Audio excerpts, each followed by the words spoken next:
کا نام یاجوج ماجوج ہے۔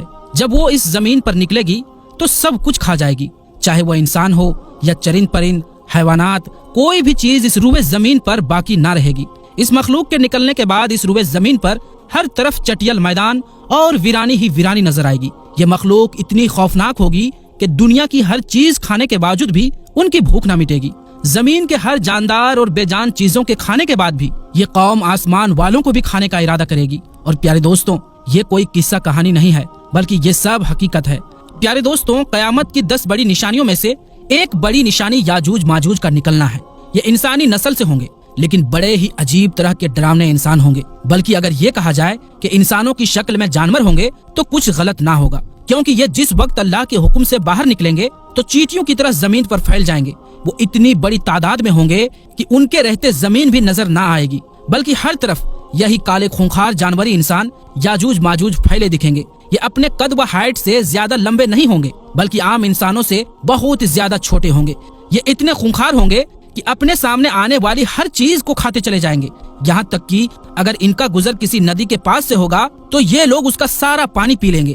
ان کے سامنے اگر کوئی کچا یا پکا گھر آ جائے گا تو یہ اس کی پوری دیواروں کو چٹ کر جائیں گے۔ اگر سامنے کوئی پیڑ نظر آئے گا تو اسے سیکنڈوں میں کھا کر ختم کر دیں گے، یہاں تک کہ یہ سانپ، بچھو، کتے، بندر ہر چیز کو کھاتے چلے جائیں گے۔ ساتھ ہی ساتھ یہ آدم خور بھی ہوں گے کہ اگر ان کے ہاتھوں کوئی انسان لگ گیا تو یہ ہزاروں کے جھنڈ میں اس پر ٹوٹ پڑیں گے اور دیکھتے ہی دیکھتے اسے پوری طرح کھا کر ختم کر دیں گے۔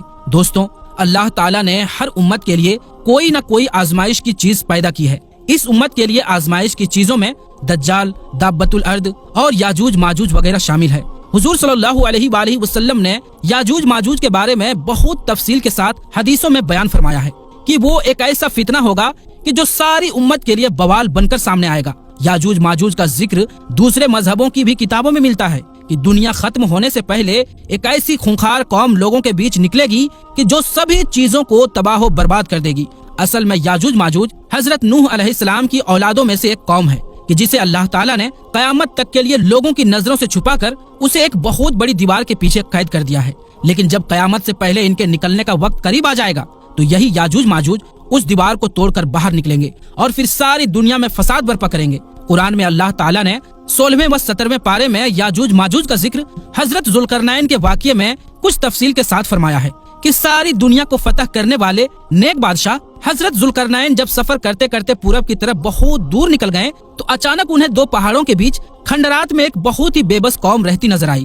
اس قوم نے حضرت ذوالقرنین کے اچھے اخلاق دیکھتے ہوئے انہیں اپنا بادشاہ تسلیم کر لیا، یعنی انہیں اپنا بادشاہ بنا لیا۔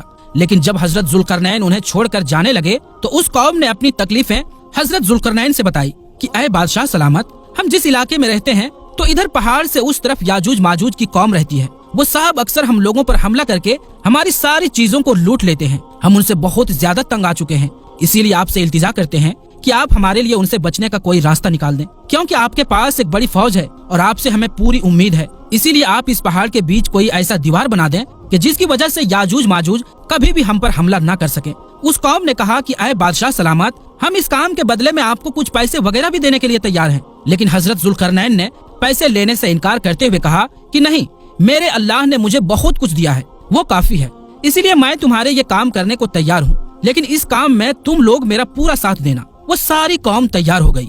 پھر حضرت ذوالقرنین کے حکم پر لوہے کی بڑی بڑی سلینٹ بنوائی گئی اور انہیں حضرت ذوالقرنین نے زمین میں بہت گہری نیو کھدوا کر اندر سے ایک مضبوط دیوار بنانا شروع کی۔ حضرت ذوالقرنین نے اس لوہے کی دیوار کو اتنا اونچا بنا دیا کہ وہ 2 پہاڑوں سے جا لگی۔ اسی طرح لوہے کی 2 دیواریں بنائی گئی اور ان دونوں کے بیچ تھوڑی سی جگہ خالی رکھی گئی۔ پھر حضرت ذوالقرنین نے قوم کے لوگوں کو حکم دیا کہ اے لوگوں، اب تم میرے لیے دنیا کی سب سے مضبوط چیز سیسا لے کر آؤ کہ میں اسے پگھلا کر لوہے کے ان دونوں دیواروں کے بیچ ڈال دوں، تاکہ یہ یاجوج ماجوج قوم اب کبھی بھی اس دیوار کو توڑ کر باہر نہ آ سکیں۔ اور پھر حضرت ذوالقرنین نے اس لوہے کی دیوار میں سیسا پگھلا کر بھر دیا کہ جس کی وجہ سے وہ دیوار اس قدر مضبوط ہو گئی کہ پھر یاجوج ماجوج کی لاکھوں کی تعداد بھی مل کر اسے توڑ نہ سکی۔ جب وہ دیوار بن کر تیار ہو گئی تو قوم کے لوگ حضرت ذوالقرنین کے پاس آ کر ان کا شکریہ ادا کرنے لگے۔ تو حضرت ذوالقرنین نے فرمایا کہ اے لوگوں، یہ دیوار صرف وقتی طور پر تمہاری حفاظت کے لیے ہے، اسی لیے جب بھی میرے اللہ کا حکم آ جائے گا तो ये दीवार टूटकर फना हो जाएगी और याजूज माजूज लोगों के बीच निकलकर फसाद मचाएंगे। हमारे हुजूर सल्लल्लाहु अलैहि वसल्लम ने याजूज माजूज की इसी दीवार के बारे में बतलाते हुए फरमाया कि याजूज माजूज की कौम रोजाना इस मजबूत दीवार को आकर तोड़ती है, यहाँ तक कि वो सुबह से शाम तक इसी दीवार को तोड़ते ही रहते हैं। लेकिन जब वो दीवार तोड़ते तोड़ते आखिरी हद तक पहुँचते हैं तो उनका सरदार कहता है कि चलो अब वापस चलो, आगे की दीवार हम कल आकर तोड़ेंगे। लेकिन अगले दिन जब वो उस दीवार के पास वापस लौटते हैं तो अल्लाह ताला उस दीवार को पहले से भी ज्यादा मजबूत कर देता है और फिर से वो याजूज माजूज उस दीवार को शाम तक तोड़ते रहते हैं। आखिर जिस दिन याजूज माजूज के निकलने का वक्त करीब आ जाएगा तो उस दिन वो दीवार को तोड़ते तोड़ते आखिरी हद तक पहुँचेंगे। तो शाम को उनका सरदार कहेगा कि चलो अब वापस चलो, इंशाअल्लाह कल आकर हम इस दीवार को फिर से तोड़ेंगे। हुजूर सल्लल्लाहु अलैहि वसल्लम ने फरमाया कि जब उनका सरदार इंशाअल्लाह कह देगा तो उसकी बरकत से वो दीवार पूरी रात अपनी उसी हालत पर बाकी रहेगी जिस जगह पर वो लोग छोड़ कर गए थे और फिर अगले दिन याजूज माजूज आकर उस दीवार को पूरी तरह तोड़ देंगे और लोगों के बीच निकलकर ऐसा फसाद मचाएंगे कि सारी जमीन कांप उठेगी। उनके रास्ते में जो भी चीज आएगी वो उसे खाते चले जाएंगे। अगर उनका गुजर नदियों के पास से होगा तो वो उसका सारा पानी पी लेंगे। इंसानों की बस्ती में आकर खून खराबा शुरू कर देंगे और वो ऐसे आदमखोर होंगे कि इंसानों को चीर फाड़ कर खा डालेंगे। आखिर जब याजूज माजूज को यकीन हो जाएगा कि हमने जमीन वालों को बहुत कत्ल करके उन पर अपना कब्जा जमा लिया है तो उनका सरदार हुक्म देगा कि अब हम आसमान वालों को कत्ल करेंगे और फिर सरदार के हुक्म पर याजूज माजूज की कौम आसमान की तरफ लोहे की तीर चलाना शुरू कर देंगे और अल्लाह ताला उन तीरों में खून लगाकर उन्हें जमीन की तरफ वापस भेजेगा। तो ये याजूज माजूज उसे देखकर बहुत खुश होंगे कि हमारे तीरों से आसमान वाले भी मरने लगे हैं। याजूज माजूज की शक्लों के बारे में जो रिवायतों में आता है वो ये है कि उनकी शक्लें ढाल की तरह बिल्कुल चपटी होंगी, उनके दांत व नाखून जानवरों की तरह बिल्कुल नुकीले होंगे, उनका कद बहुत छोटा होगा, यहाँ तक कि उनमें सबसे लंबा इंसान सिर्फ 3 बालिश्त के बराबर ही होंगे। वो ऐसे भूखे होंगे कि सांप, बिच्छू, घोड़े, बंदर, यहाँ तक कि दीवारों तक को खा जाएंगे। दुनिया की कोई भी कौम उनसे मुकाबला नहीं कर पाएगी क्योंकि वो अपनी तादाद में यानी संख्या में बहुत ज्यादा होंगे। अल्लाह ताला ने कुरान मजीद में याजूज माजूज की तादाद बतलाते हुए कहा कि याजूज माजूज हर ऊंची जगह से नीचे को लुढ़कते नजर आएंगे और इस कौम की एक खास बात यह है कि जब तक उनकी औरतें 1000 बच्चे नहीं पैदा कर देती तब तक उनकी मौत नहीं होती।